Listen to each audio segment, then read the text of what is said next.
Well, hello and welcome back to the Exponential Australia Church Leaders Podcast. We again are so glad to have you join us, particularly as within your respective ministry, your quest to be a church planter or a church planting church, or if you're in a role of denominational leadership, again, beginning to ponder and think about how are the ways that we can be reaching out to our communities, to our towns, our cities, our nation with the good news of Jesus.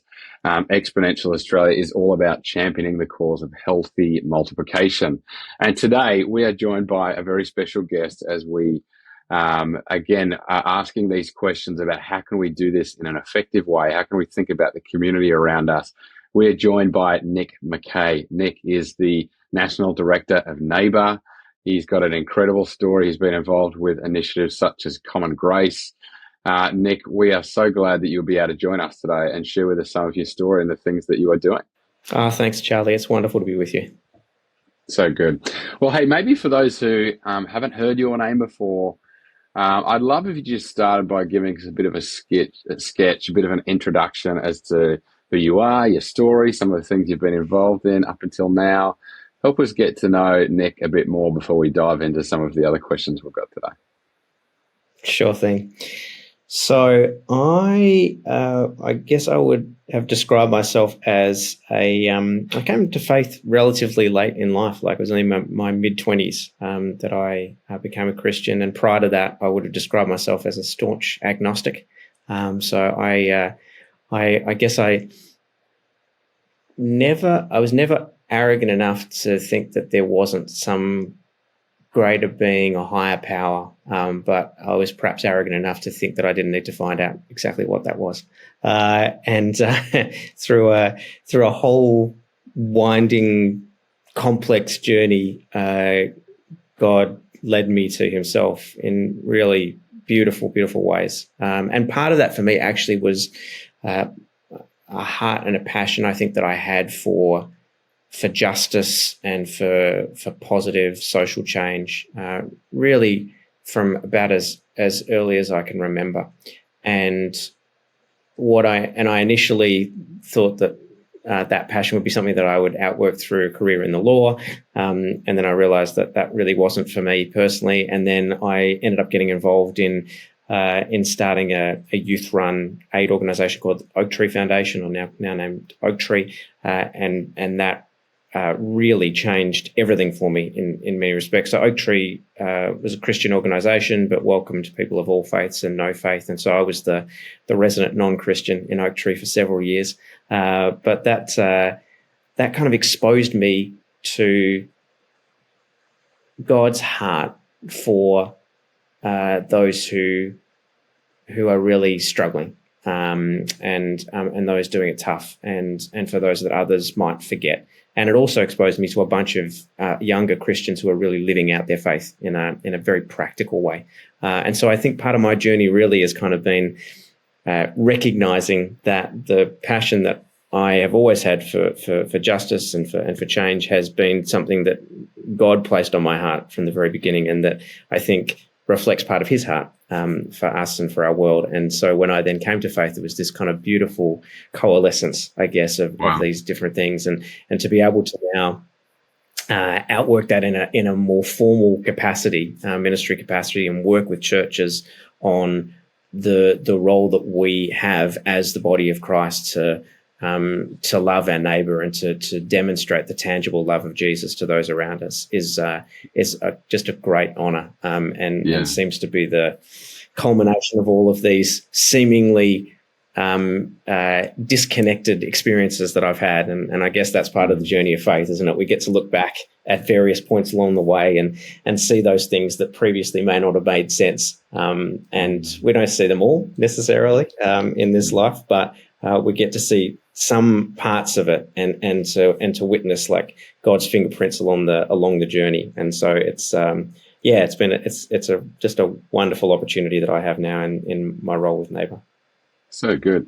And Nic, I wonder, I'm just curious purely to hear what was the factor, or what was the thing that kind of really drew you towards faith, like in discovering the person of Jesus? What was it for you? Yeah, well, actually, I think a really critical part of that was the time that I spent in South Africa. And so I first went to. I'm originally from Melbourne, and living now back in Melbourne, not far from where I grew up. But I spent a significant part of the last decade in South Africa, and especially in Johannesburg. But I went to South Africa for the first time, must have been back in 2005, with Oak Tree to visit some of our projects, and then back several times after that. And I think that the time away from home helped me come to faith for a number of different reasons. Firstly, I think sometimes being outside of your place of birth and place of origin, where people have expectations of you, and you perhaps have expectations of yourself. And many people knew that I was the non-Christian, particularly in the Oak Tree environment. Somehow being away from that opened me up to the possibility of not being who people thought I was in that regard. Another element, I think, was that a big objection that I had, or one of the obstacles, I guess, that I had to coming to faith, was my perception of the division that existed within the church in Australia, and particularly the ways in which denominational differences can sometimes actually undermine our cause to be the unified body of Christ. And when I spent time in South Africa and asked so when I was a non-Christian and people in Australia would tell me they were Christian, I'd always poke the bear and say, "Oh, what denomination are you?" Just to draw out all of what I believed was the hypocrisy. Yes. And when I did that in the South African context, most people looked at me blankly, not because they weren't part of a denomination, but because the significance of that came secondary to the fact that they were a Christian and their relationship with Jesus. And so I found that confronting in a really positive way. And then I think probably the final piece of the puzzle was really meeting my wife, who was a lifelong Christian and was one of the most powerful examples and witness for me of what it looked like to live a holistic, integrated Christian life in which faith actually was part of her very being. And so seeing that and witnessing that was a really powerful thing for me and was a critical part of my journey to faith. Wow. Amazing, Nic. I'm so blessed to be able to hear that part of your story and then curious as to kind of what has led you to where you are today. And I'd love to ask you, you started working as the National Director for NAYBAH in 2020, formerly known as the Cinnamon Network. Firstly, for those who have never heard of NAYBAH before, what is NAYBAH? What's its mission? And how does it endeavour to help the church in Australia? Sure. So as the name suggests, we exist to help churches love their neighbour and transform neighbourhoods. NAYBAH is spelt phonetically NAYBA because we're part of a global network, and so we operate in languages other than English. So NAYBAH, previously Cinnamon Network, began in the UK about actually just over a decade ago, and then we started in Australia in mid-2020. So it's been a really quite remarkable 3.5, almost 4 years. Like we're just it's been a crazy journey. But we I think at the core of the work that we do, particularly in the Australian context, and it is really underpinned by what we pray as a prophetic vision to be part of helping the church to look more like the unified body of Christ, in order that the world would look a little bit more like heaven. But the ways in which we seek specifically to help churches love their neighbour is really threefold. One, we do quite a lot of work around research and measurement through something we call the NAYBAH Impact Audit, which helps churches in a geographic region to understand the current community service activities that they are providing, the ways in which they are both individually and collectively already seeking to serve and love their community, and the value of that, as well as the gaps and the opportunities that we might be able to identify. So the measurement piece is a key part of our work with churches. Another is practically equipping local churches to be able to love and serve their community, whether that be through our menu of recognised projects, examples of best practice in church-led community engagement, or other kind of tools and resources to equip and practically help churches to outwork that call to love of neighbour. And the final area is something that we're kind of seeking to do more of, is to mobilise the church as a whole across the nation on some really key social issues where we feel there's a need for a Christian voice and presence. And so we've done quite a lot of work around welcome and integration of refugees, particularly through the new community sponsorship program, and creating a Christian specific pathway for Christians and churches to engage in that through something we've helped to design called the Welcome Home Project. And then we're doing a lot of work in the area of mental health, because obviously the issues of mental health are a significant challenge in our nation and around the world for that matter. And we feel there's a really critical role for the church to play within that. But sometimes it can be hard to know what that should look like. And so we're doing a lot of work in that area, both to learn ourselves and then to help equip churches to be able to respond both individually and collectively to that particular challenge in Australia. Wow. We are going to come back to some of those things that you've just raised, Nic, because I'd love to hear more in particular about your heart for that and NAYBAH's heart for that.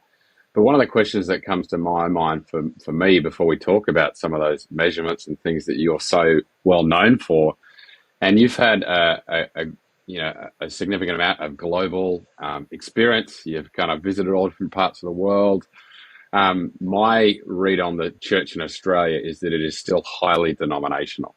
And this is a bit of a contentious question, but I wonder what your read is on, particularly as we see in other parts of the world, churches have been able to develop networks and connections across denomination, or even with independent churches, to actually go, when we work together, we can be stronger for a certain geographical area. And what might we as the church in Australia be able to learn from those kind of examples to actually be more effective with the gospel of Jesus Christ? So that's a great question. Look, I think that when it comes to the topic of church unity, I'm drawn in particular to the words of Jesus in his final prayer before the crucifixion. So in John 17:22, he says, "I've given them the glory that you gave me, that they may be one as we are one. I and them and you and me, so that they may be brought to complete unity." And then he says, "Then the world will know that you sent me and have loved them even as you've loved me."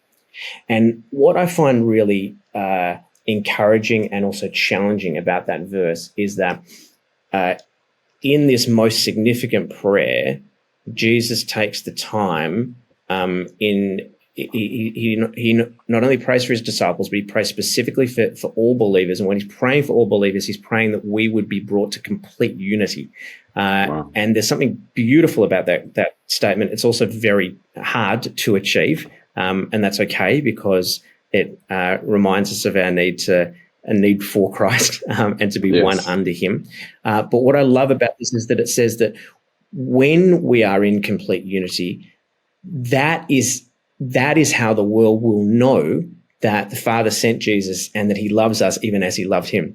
And so I think that unity is not only a kind of nice thing to have, I actually think it's a critical part of the witness of the church. In fact, part of the most powerful witness that we might be to the broader community is to operate in unity, because Jesus tells us that when we do that, then the world will be able to see him through us.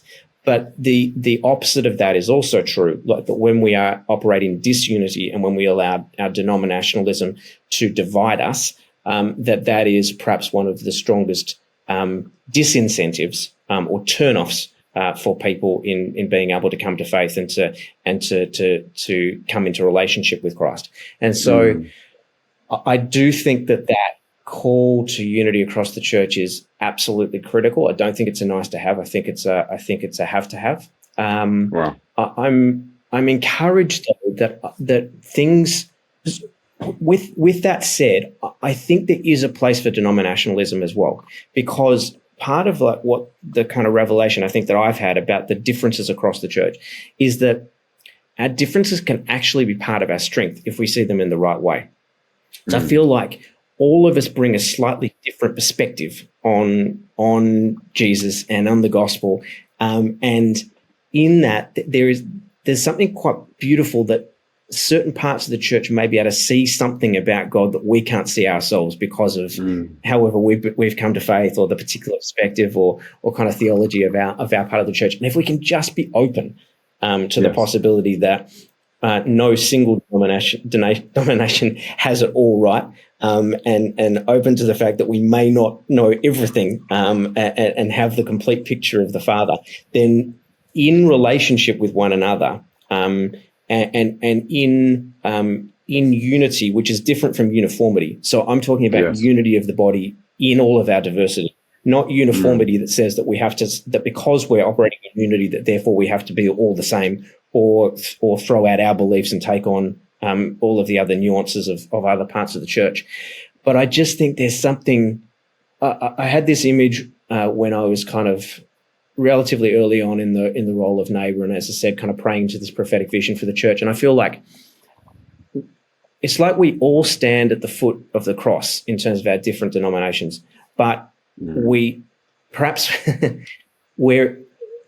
but our perspective on the cross is different, and on Jesus is different depending on whether we're like standing front on to the cross, or at the side, or behind, or wherever it might be, right? And all of our perspectives are equally true and relevant and helpful, but on their face, they might appear to be in contradiction to one another. And so I think the challenge for us as the church is to hold on to the things that are the most important, the critical elements of our faith, recognize that those are actually shared across all of the main denominations, and at the very least be open to hearing and to entertaining a slightly different perspective on the gospel from other parts of the church to our own, and to sharing our own as well with others, so that we may all come into a greater sense of revelation about Father, Son, and Spirit.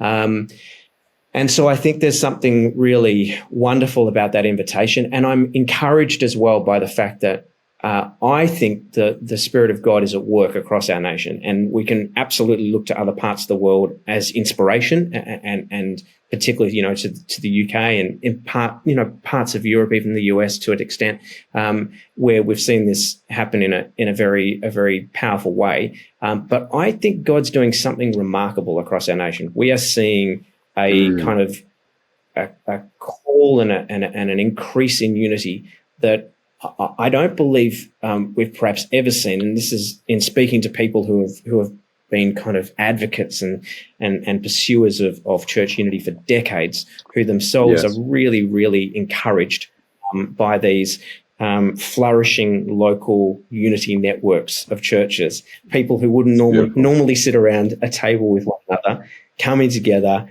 recognizing that they are greater when they operate as one under Christ, and being a wonderful and powerful witness to the wider community of what it actually looks like to be the church. Yeah, it's great, Nic.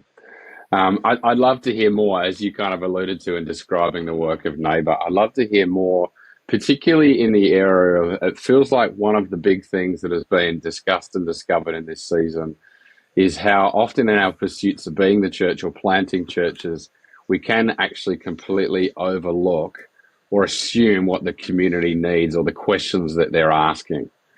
And I wonder if you could give us a bit of a case study in some of your work on where you've been able to work with a combined group of churches that actually begins to focus upon the needs and the strengths of a given area, and how that leads to more accurately serving and being on mission together for the sake of a city or region. Yeah, absolutely. So, I mean, I mentioned our impact audits that we do in specific regions across the country. We've so far been doing them in local areas. We're now moving to do them on a state basis. So, we're about to launch the first impact audit for Tasmania, and then take this across the nation.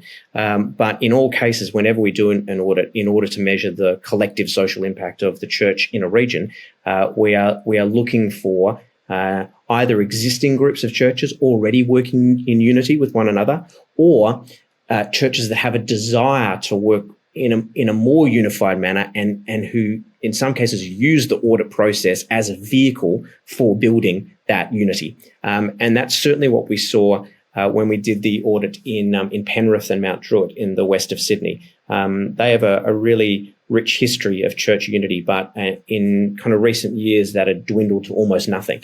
And so in response, a small group of leaders there sought to use the audit, the neighbour impact audit, as a vehicle for establishing a new citywide network of churches that could work together in prayer and fellowship and local mission. And it was just this beautiful story. Look, at the start of the audit process, this new entity they'd set up called One Church Penrith had, I think, about 3 official members. And by the time we delivered the audit results, there were almost 30 members. And as a result of that kind of the increase, the result of that increased unity has been really profound. They've set up working groups on the issue of pastoral care in schools, hospitals, and many other forums, looking at the ways that they can work better together as it relates to chaplaincy and pastoral care. They've brought on board a youth mental health champion because in order to help spearhead the efforts of the church on the issue of mental health, because as part of the launch event, the feedback that we had from the local mayor and from 2 of the state MPs based in the region was that the issue of youth mental health was a key concern for them. We actually asked them, what's keeping you up at night? What issue is keeping you up at night on which you would like more support from the churches and faith groups of this region? And youth mental health was the thing that they identified. But then equally in the region of Mount Druitt, which adjoins Penrith, there's been a whole new wave of collaboration around, in particular, food distribution and advocacy as it relates to food security or insecurity. And so it's been really incredible. I think it's a great example because what we saw was not only a sense of greater relational unity and this increased network, which in itself is good, but it's led to really practical outworking and impact in the community. Absolutely in meeting needs, but equally in fostering a greater culture of prayer, in engaging in evangelism, and they've done some unified kind of evangelistic efforts within that city as well. But I think that's the lovely thing, is that when we find ways to come together and recognise the strengths that we all bring, as well as then inviting a different perspective from other key stakeholders in the community, whether that be both council or police or other kind of civic leaders, our role as the unified church and as individual local churches becomes clearer. And then we're able to work more efficiently, work more collaboratively, and have a greater impact, which is not to say, I should add, that there isn't a unique role for individual churches or individual Christians, because I believe there is. I don't think that unity means that we have to do everything in collaboration or that we can't do anything on our own. I think that there is a unique call for local churches within the context of their community, but there's also a profoundly important unified mission for the church as a whole in their city. And I think that Penrith and Mount Druitt is a beautiful example of what that can look like. Yeah. And in what other kind of circumstances, fairly rare that one local church is able to have an audience with a state member or with certain parts of the government, but when the combined initiatives of the church and a region come together, that is a significant part of the population that those groups want to hear from and are prepared to be in deep conversation with about the needs of the community. One of those needs that you've actually mentioned twice, Nic, I'm really kind of curious to hear more about is actually in that area of mental health. You've mentioned mental health twice now. And I know that's been something that offline you and I have spoken about as just a recognition of that being one of the great challenges and opportunities for the way that the church can engage the community. I just wonder if you'd shed some more light on that and the opportunities you see or how the church can engage in those spaces. Absolutely. Well, I mean, I think part of this is linked to my own personal journey as well, because not long after I came to faith, we had our first child, and she was born extremely premature, about 4.5 months prem, and she died 3 months later. And so not only was that an incredibly kind of challenging experience, although also strangely and profoundly beautiful to have. But in some ways, the greater challenge for me came after our daughter's death, in terms of my own journey of grieving and healing, or not grieving and not healing, and an elongated time of mental ill health myself. And I think in having to navigate that, and particularly as a man and as a Christian man,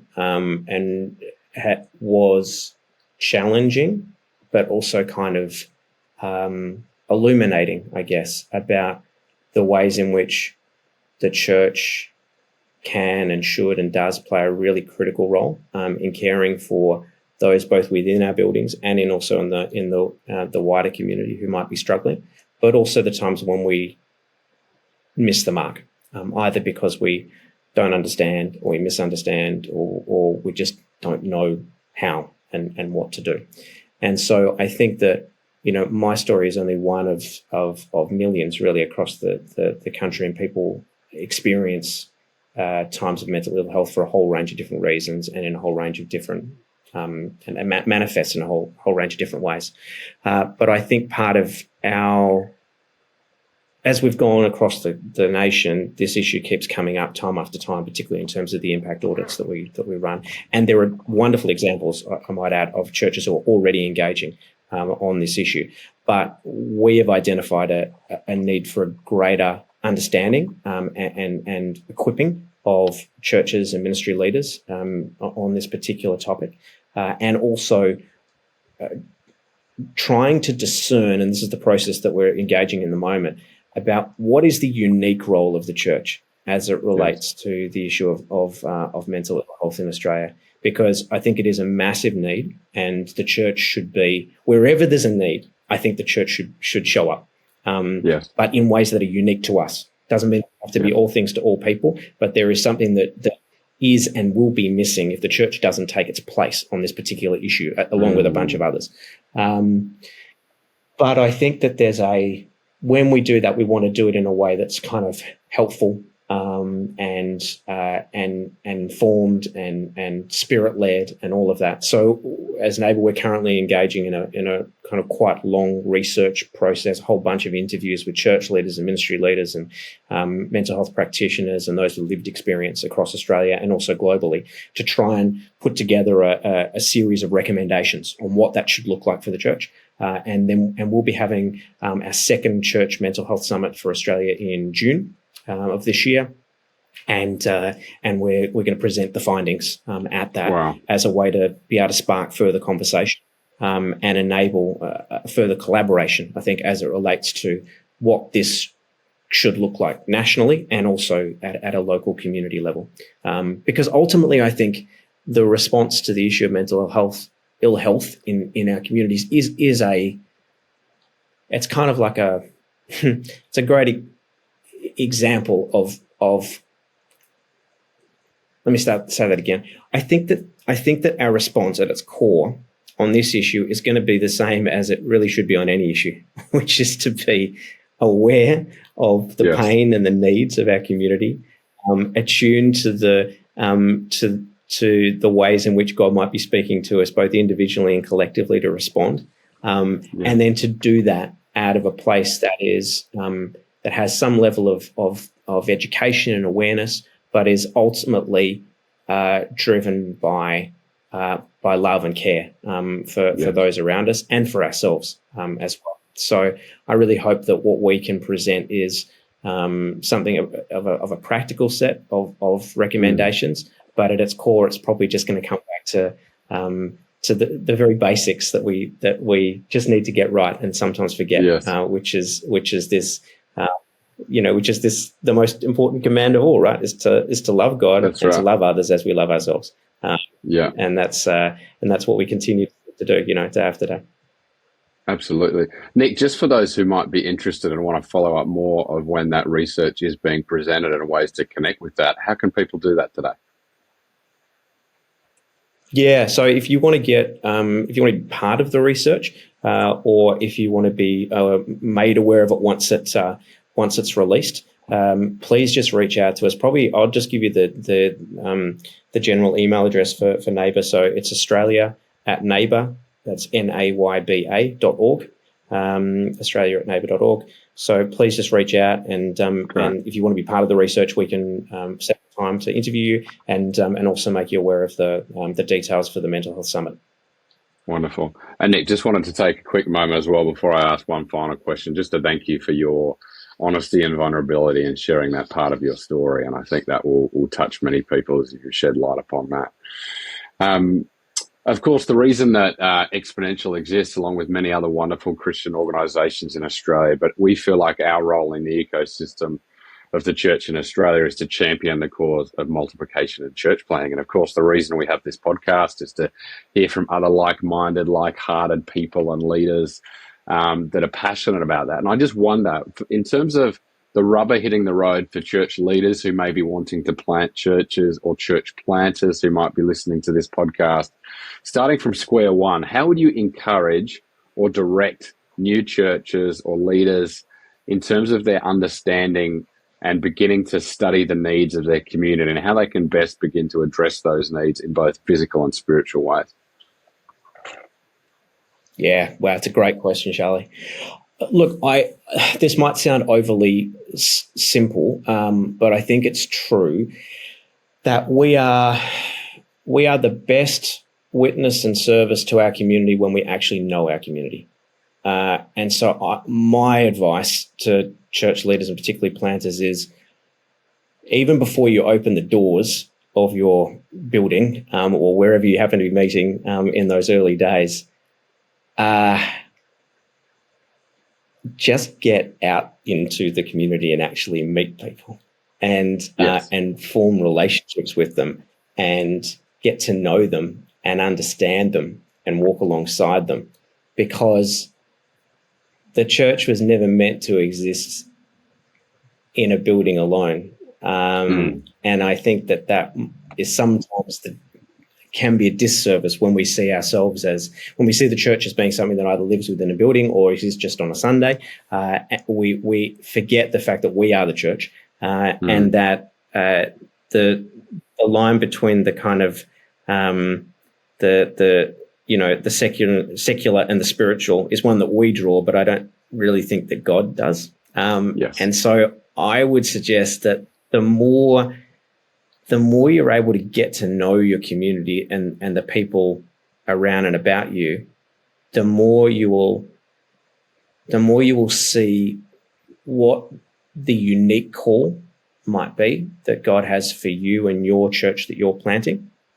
What is the message that people need to hear in your region that they haven't heard yet? What is the need that needs to be met that hasn't been met yet?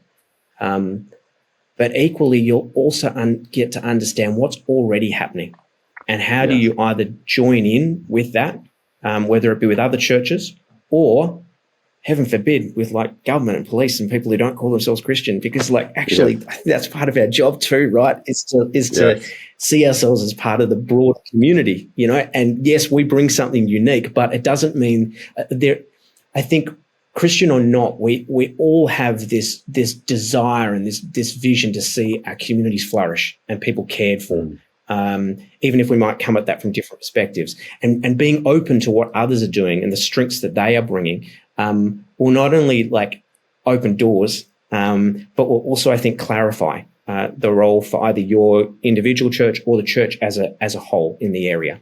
And it will also help you reduce duplication. I think sometimes when we are looking to start a church or a ministry of some sort, particularly in terms of outreach to the community, the go-to tends to be some sort of food pantry or delivery. And that can be really helpful. But as we've seen through some of our audits, in an area where there's 60 churches, we probably don't need 40 of them to be doing food and material assistance. That may not be the best use of resources. I was inspired and challenged by a story of a church down in Hobart.